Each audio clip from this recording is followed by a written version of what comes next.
इसको कहते हैं नीम हकीम खतरे जान।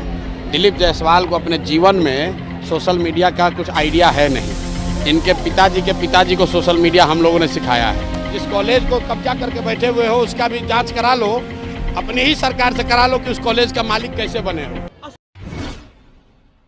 नमस्कार, मेरा नाम है शुभम और आप देख रहे हैं बिहार मिरर। देखिए, बिहार में चुनावी साल है। अक्टूबर नवंबर महीने में बिहार में विधानसभा के चुनाव होने हैं। बहुत ही कम वक्त बचा है। ऐसे में बिहार का जो राजनीतिक पारा है वो इस वक्त काफी ज्यादा चढ़ा हुआ है। प्रशांत किशोर बिहार की राजनीति के केंद्र में बने हुए हैं। जम करके प्रशांत किशोर पलटवार कर रहे हैं। एक तरफ वो एनडीए सरकार को घेर रहे हैं तो दूसरी तरफ तेजस्वी यादव पे भी जम करके बरस रहे हैं।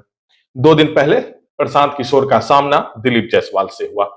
भाजपा प्रदेश अध्यक्ष दिलीप जायसवाल ने यह आरोप लगाया कि प्रशांत किशोर के लोग ही बीजेपी का फर्जी फेसबुक पेज बना करके वहां से भ्रामक खबरें अपने राजनीतिक फायदे के लिए पोस्ट कर रहे हैं, दुरुपयोग कर रहे हैं। इस तरह का आरोप था। इसी का जवाब प्रशांत किशोर ने दिया।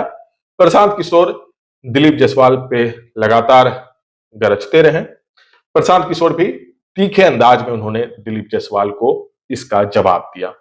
उसके साथ ही प्रशांत किशोर ने दिलीप जायसवाल को लेकर के कई सवाल भी उन्होंने उठाया। सबसे पहला सवाल कि आखिर सीमांचल इलाके में किसी माइनॉरिटी कॉलेज का मालिक दिलीप जायसवाल कैसे बन गए।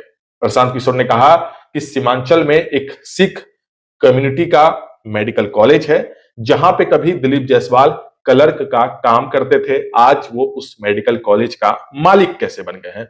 एक माइनॉरिटी कॉलेज का मालिक आखिर दिलीप जायसवाल कैसे बने, ये बड़ा सवाल है। इसके साथ ही प्रशांत किशोर ने इस पूरे मामले में पीएम मोदी को भी लपेट लिया। प्रशांत किशोर ने कहा दिलीप जायसवाल प्रधानमंत्री के बगल में बैठते हैं तो फिर प्रधानमंत्री को भी इस पे सवाल पूछना चाहिए दिलीप जायसवाल से कि आखिर सीमांचल के इलाके में जो आरोप लगता है दिलीप जायसवाल पे कि उन्होंने एक माइनॉरिटी के कॉलेज को अपने कब्जे में कर रखा है, आखिर उसके पीछे क्या वजह है। इस तरह के आरोप थे। प्रशांत किशोर जम करके बरसते दिखे और देखिए, प्रशांत किशोर ने यहां तक कह दिया कि जहां तक बात सोशल हैंडल की है, फर्जी फेसबुक अकाउंट की है, तो प्रशांत किशोर ने कहा उनको छोड़िए। उनके पिता को लेकर के उन्होंने कहा कि कई लोगों को हमने जो है सिखाया है किस तरह से सोशल हैंडल चलाया जाता है। दिलीप जायसवाल को अभी कुछ भी मालूम नहीं है, बल्कि प्रशांत किशोर ने यहां तक प्रूव कर दिया कि जिस अकाउंट की बात दिलीप जायसवाल कर रहे हैं वो दरअसल भाजपा के ही लोग लंबे वक्त से उस फेसबुक पेज को चला रहे हैं। इस पे प्रशांत किशोर ने सबूत भी पेश किया, कई स्क्रीनशॉट उन्होंने शेयर किया। तो जम करके प्रशांत किशोर एक तरफ अशोक चौधरी से भिड़े हुए हैं तो दूसरी तरफ दिलीप जायसवाल पे भी जम करके तीखा तंज कस रहे हैं।